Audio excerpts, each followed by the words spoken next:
Pressure isn't something that suddenly shows up to ruin your life. It doesn't arrive randomly, and it isn't a punishment for doing something wrong. Pressure appears when your current level can no longer contain who you are becoming. It is a signal, not a curse. Most people misunderstand this and immediately assume that difficulty means they made a bad decision. They think struggle is a sign to retreat, slow down, or go back to what feels safe. In reality, pressure is proof that growth is already happening.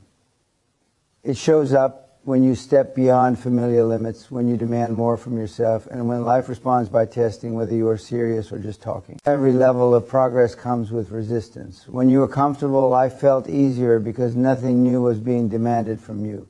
The moment you raise your standards, pressure enters the picture.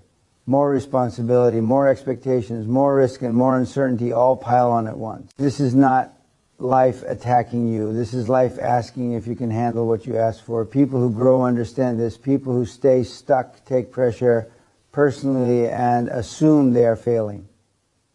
That misunderstanding is why so many quit just as things are about to change. Pressure exposes weaknesses that comfort keeps hidden. When everything is easy, flaws don't matter much.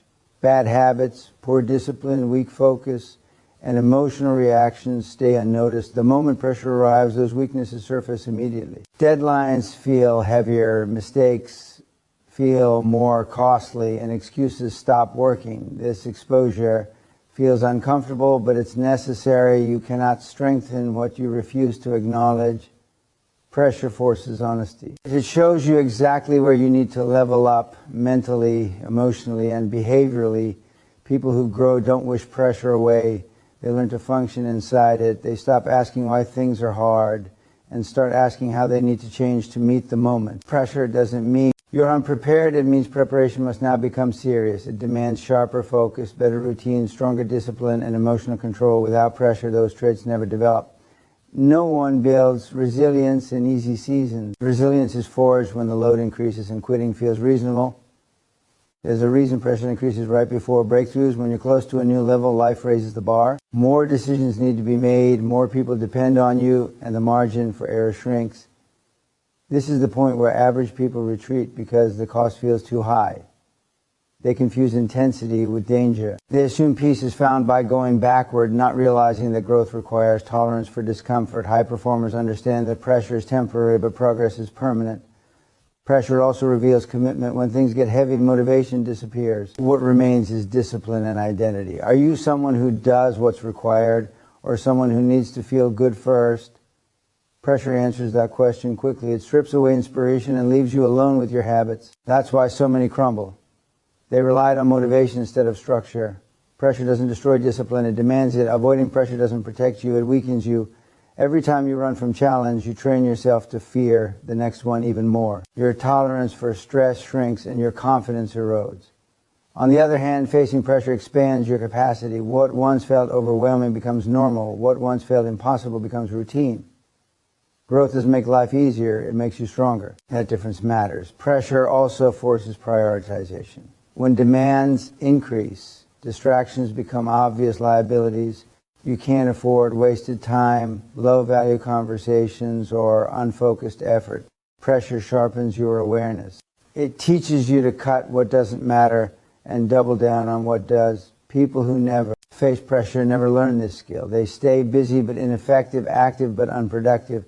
Many people pray for growth but panic when pressure answers. They want the reward without the weight. They admire strong people without understanding what those people endured to become strong. Pressure is the toll you pay to cross into the next version of yourself. There is no shortcut around it. If you're feeling squeezed, stretched, or challenged, it's not because you're failing, it's because you're expanding. Instead of asking how to escape pressure, the better question is how to rise inside it. What habits need to tighten? What standards need to increase? What excuses need to disappear? Pressure demands evolution. You either rise to meet it or retreat to comfort. One leads to growth, the other to stagnation. When pressure hits, remember this: life doesn't challenge people, it plans to leave where they are. Pressure shows up when you're capable of more, even if you don't fully believe it yet. It's proof that the old version of you is no longer enough, and that's not a threat, that's an invitation Growth never asks politely. The next level doesn't arrive gently or wait until you feel confident, ready, or comfortable. It demands a stronger version of you immediately. The moment you decide you want more and more responsibility, more success, more control over your life responds by requiring more from you. Not later. Not eventually. Right now. That's why so many people say they want to level up but hesitate when the pressure rises. They wanted the outcome without the upgrade. Every level in life has an entry requirement, and that requirement is personal evolution. What worked at your old level will not work where you're trying to go. The habits, mindset, and standards that kept you surviving are not enough to help you grow. The next level requires sharper thinking, stricter discipline, and greater emotional control. It asks you to stop reacting and start leading yourself. If you try to enter a new level with an old version of yourself, life will push back hard until you adapt or retreat. This is where most people get stuck. They interpret resistance as rejection. They assume that difficulty means they're not meant for more. In reality, resistance is the training ground. It exists to shape you into someone capable of handling what you ask for. Growth is not about adding comfort. It's about increasing capacity. The stronger version of you is built under pressure, repetition, and responsibility, not inspiration or luck. A higher level exposes every weakness you've been ignoring. Poor time management suddenly costs you real opportunities. Emotional instability damages relationships and decisions. Lack of discipline shows up as inconsistency. At lower levels, these flaws were manageable. At higher levels, they become liabilities. That's why growth feels uncomfortable. You are being forced to confront parts of yourself that no longer serve you. This isn't punishment, it's preparation. The next level also demands better standards. You can't operate casually and expect extraordinary outcomes. Stronger boundaries are required. Saying no becomes necessary. Comfort habits have to be replaced with productive ones. Sleep, focus, learning, and execution all matter more. The margin for error narrows. This isn't life being unfair, it's life becoming precise. Precision is what separates average from exceptional. Many people wait to feel stronger before taking bigger steps. That's backwards. Strength is built by stepping forward while feeling inadequate. Confidence doesn't come first, competence does. And confidence is developed through repetition under pressure. The stronger version of you is not discovered, it is constructed. Brick by brick, decision by decision, day by day. And the construction site is always uncomfortable. Upgrading yourself also means shedding old identities. You can't carry every habit, belief, and relationship into the next level. Some things must be left behind. That loss can feel painful, even lonely. But holding on to what's familiar is often what prevents growth. A stronger version of you doesn't look for approval. It values progress over comfort and alignment over acceptance. The next level requires emotional maturity. You won't always be understood. You won't always be supported. You won't always be praised.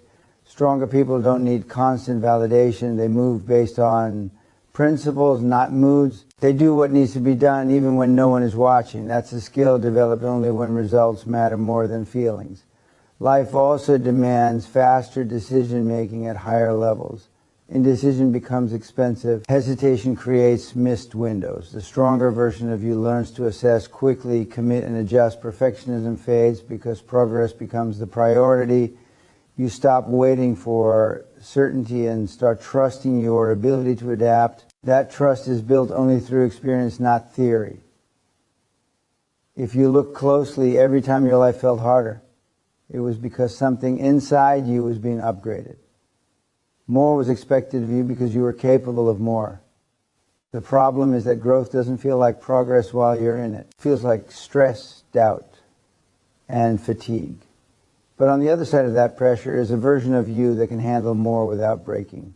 Trying to stay the same while asking for more is the fastest way to frustration. Growth demands transformation. You don't rise by wishing for easier conditions. You rise by becoming someone who can dominate difficult ones. The next level isn't waiting for you to feel ready. It's waiting for you to become ready through action. When life demands a stronger version of you, it's not being cruel. It's being honest. It's telling you that comfort is no longer an option and that evolution is required. You can either resist that demand or rise to meet it. One choice keeps you where you are. The other changes who you are. Comfort rarely looks dangerous. It feels safe, familiar, and earned. It tells you that you've worked hard enough, that you deserve rest, that pushing further can wait. That's why comfort is so deceptive. It doesn't attack your ambition loudly. It slowly does it. It convinces you that staying where you are is reasonable, even when you know deep down that you're capable of more. The real enemy of growth isn't failure or hardship, it's prolonged comfort. Comfort creates a false sense of stability. When things are predictable, you stop questioning yourself. You stop experimenting, stretching, and challenging your limits. Days begin to blend together. You become efficient at maintaining your current life instead of building a better one. Ambition needs friction to stay alive. Without challenge, it fades quietly.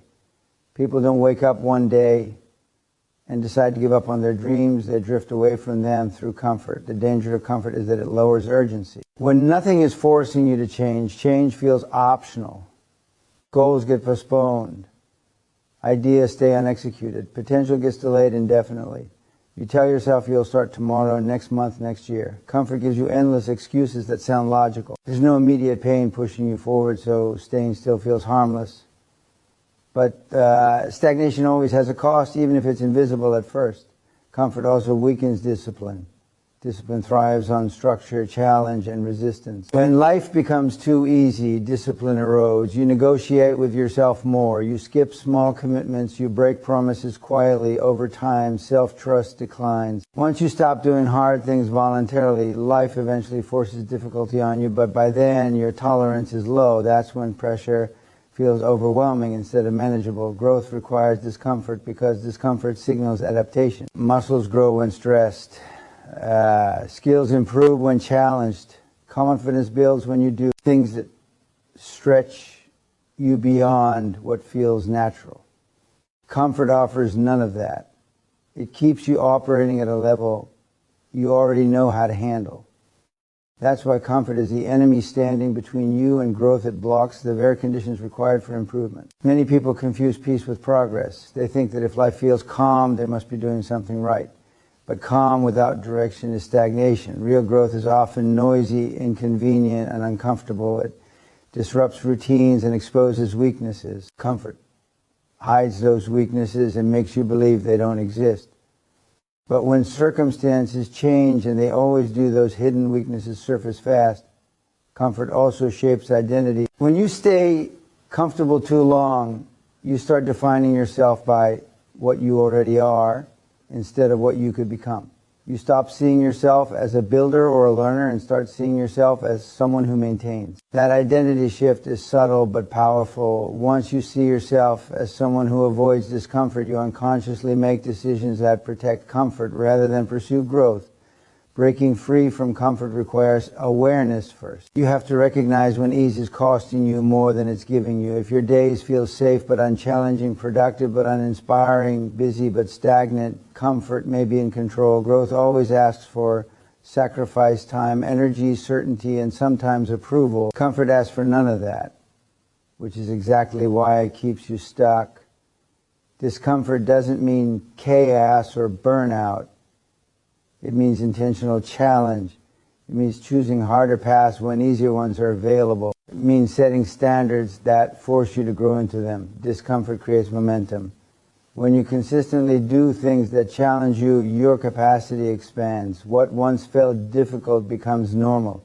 That's how growth compounds. People who achieve exceptional results don't eliminate discomfort from their lives. They schedule it. They put themselves in environments that demand more.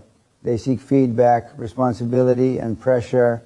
They don't wait for life to force change. They choose it. Comfort loses its grip when you intentionally replace it with purpose-driven challenge. The irony is that comfort promises happiness but often delivers dissatisfaction. Growth promises discomfort but often delivers fulfillment. Humans are wired to feel most alive when progressing towards something meaningful. Comfort removes that progression. It gives you short-term relief at the expense of long-term fulfillment. If you feel restless, unmotivated, or disconnected from your ambition, it's often not because you're incapable. It's because you're too comfortable. The solution isn't to wait for motivation to return. It's to step into discomfort again. Action restores clarity.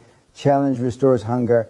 Comfort will always be available. Growth will not. Growth demands effort now before you feel ready. The longer you stay comfortable, the harder it becomes to leave. But the moment you step into discomfort, momentum begins to build. And once momentum starts, comfort stops being tempting because progress feels better than safety ever did. Hard seasons are not random interruptions in life. They are the training grounds where real discipline is built. When things are easy, discipline feels optional. You can rely on motivation, mood, or external encouragement to keep moving. But when circumstances turn difficult, motivation disappears quickly. That's when discipline either shows up or exposes itself as something you never truly developed. Hard seasons remove all the shortcuts and force you to rely on structure, commitment, and internal standards. During comfortable periods, it's easy to confuse activity with progress. You stay busy, but there's no pressure demanding consistency.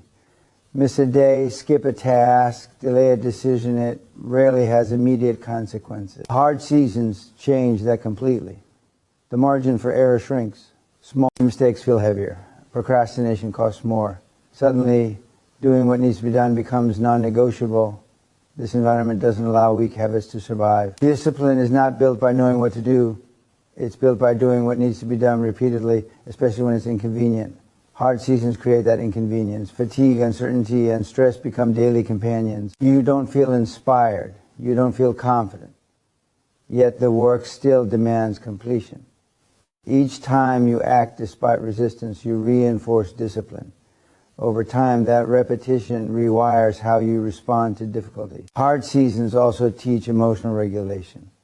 When pressure increases, emotions intensify. Frustration, doubt, fear, and impatience surface quickly. Without discipline, emotions take control and dictate behavior. Discipline, emotions are acknowledged but not obeyed. You learn to separate how you feel from what you do. This ability is critical for growth. People who lack it collapse under stress or make impulsive decisions they later regret. Another lesson hard seasons teach is endurance. Discipline isn't about intensity for a day or a week. It's about consistency over time. Hard seasons last longer than motivation ever will. They demand that you show up even when progress feels invisible. There are days when effort doesn't produce immediate results, and that's when discipline is truly tested. Continuing anyway builds a mental toughness that comfort never could. Hard seasons also clarify priorities. When everything feels heavy, you quickly learn what matters and what doesn't. Distractions lose their appeal. Time wasting becomes intolerable. Discipline tightens because you can't afford wasted energy. This clarity often leads to better decision-making and more efficient action. Pressure forces you to operate at a higher level of focus. Many people try to escape hard seasons as quickly as possible. They look for shortcuts, distractions, or external relief. But escaping too early robs you of the lesson. Discipline grows only when you stay present and engage through difficulty. Avoidance delays growth. Endurance accelerates it. Hard seasons also expose the difference between interest and commitment. When things go wrong, interest fades, commitment remains. Discipline is the behavior of commitment. It's what keeps you moving forward when excitement is gone. People who rely on interest quit when conditions change. People who rely on discipline adapt and continue. There's also a quiet confidence that develops during hard seasons. It doesn't come from praise or visible success. It comes from knowing you did what was required, even when no one was watching. That self-respect becomes a powerful internal motivator. You stop needing external validation because you trust yourself. Hard seasons force you to build systems instead of relying on willpower. Willpower is limited and unreliable under stress. Systems, routines, schedules, rules carry you when energy is low. Discipline is not about pushing harder. It's about building structures that make quitting harder than continuing. Hard seasons demand these structures, which is why discipline grows so much during them. Over time, what once felt overwhelming becomes manageable. Your tolerance increases, your reactions stabilize. You begin to handle situations that would have previously broken you. This is how capacity expands. Discipline built in hard seasons stays with you long after the season ends. People often look back on their toughest periods with unexpected gratitude, not because the pain was enjoyable, but because of who they became as a result.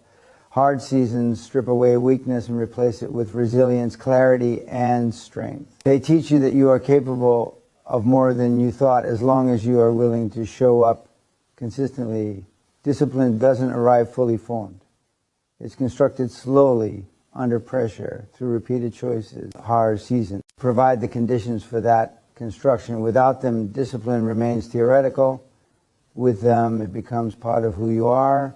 When life starts to feel heavier, most people assume something is wrong. They think the weight is a sign that they are failing, falling behind, or making the wrong choices. In reality, heaviness often appears when responsibility increases. The load gets heavier because you are carrying more expectations, more decisions, more consequences. That weight is not accidental. It's evidence that your role in life is expanding. At lower levels, responsibility is minimal. Your actions affect fewer people, and your mistakes carry limited impact. Life feels lighter because the stakes are low. As you grow, the stakes rise.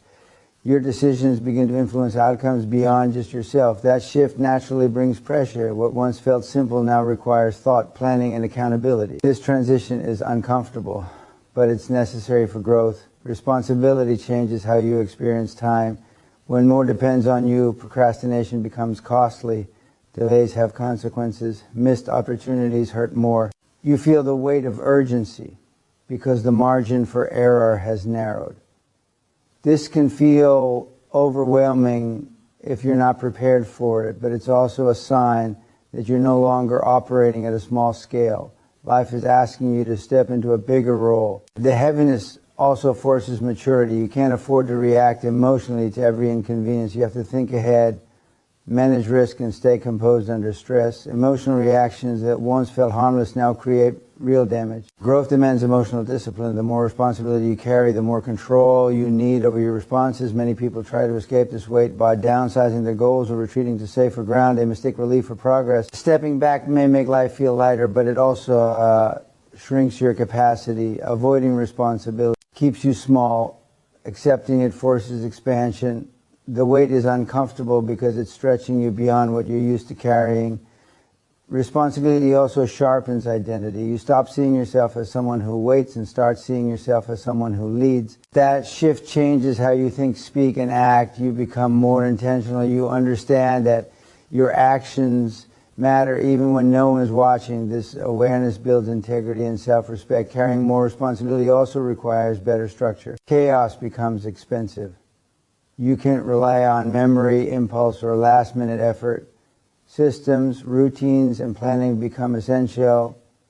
The weight teaches you to operate with discipline rather than urgency. You learn to prioritize, delegate, and focus on high-impact actions. These skills are developed because the load demands them.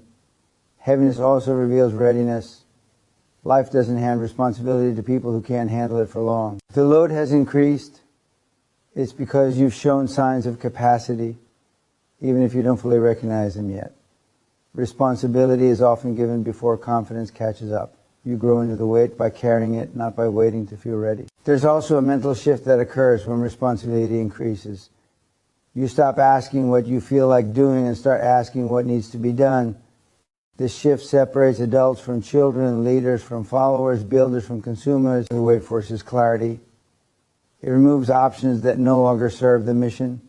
Many people admire successful individuals without understanding the invisible weight they carry daily, the stress, the decisions, the accountability. It all comes with the territory. Success is not light. It's heavy. But that heaviness brings meaning. It gives structure to your days and purpose to your effort. When you accept responsibility instead of resisting it, the weight becomes manageable. You grow stronger, more capable, more grounded. What once felt crushing becomes normal. You don't notice the load as much because your capacity has expanded. This is how leveling up works. The weight doesn't disappear. You adapt to it. If life feels heavy right now, it may be because you're being trusted with more opportunity, more influence, more impact. The discomfort is part of the adjustment. You are learning how to carry what comes with growth. Running from heaviness keeps you weak. Embracing it makes you strong. The weight you carry today is preparing you for the role you're stepping into tomorrow. Most people quit far closer to success than they realize. They walk away not because they can't continue, but because they misinterpret what the final stretch feels like. Right before a breakthrough, effort increases, resistance intensifies, and results slow down or even disappear temporarily. This creates the illusion that nothing is working. For someone without perspective, this feels like failure. In reality, it's often the last test before progress locks in.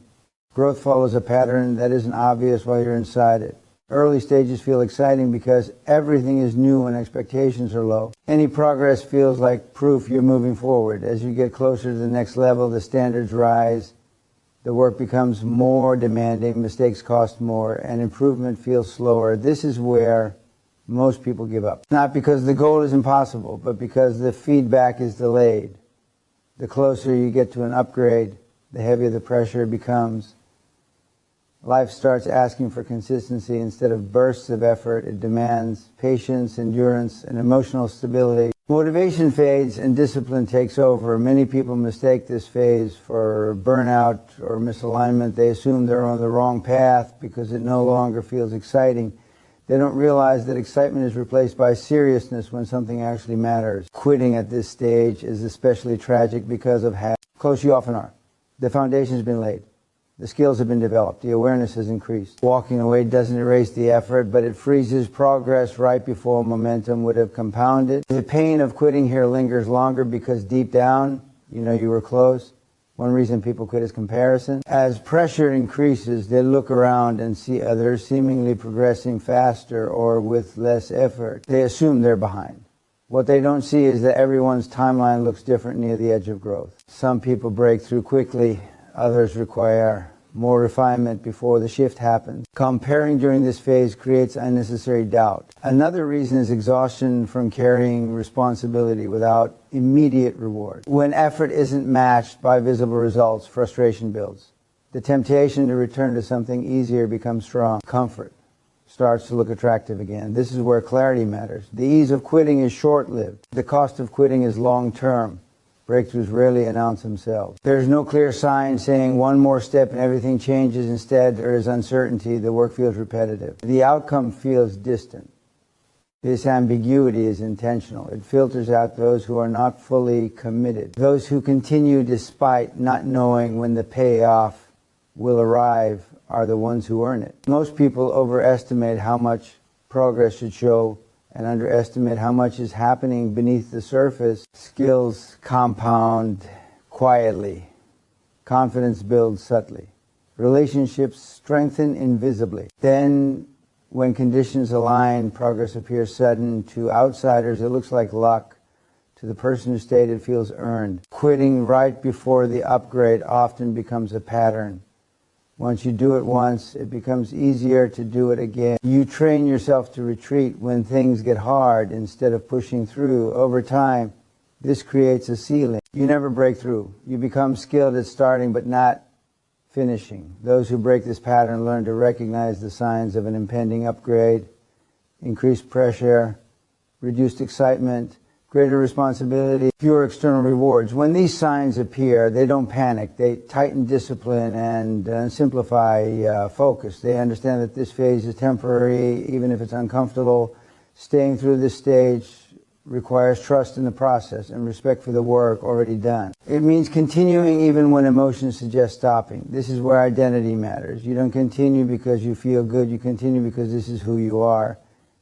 Many people look back and realize that every major regret in life came from quitting too early. They weren't wrong about their goal. They were wrong about the timing. They left just before the shift. If you're in a season where progress feels slow and effort feels heavy, it may not be a sign to stop. It may be a sign that you're closer than you think. The discomfort isn't there to push you away. It's there to test whether you're willing to stay. The difference between those who level up and those who don't is often not talent, intelligence, or opportunity. It's persistence through the final stretch. That stretch feels harder because it matters more. And those who endure earn the upgrade.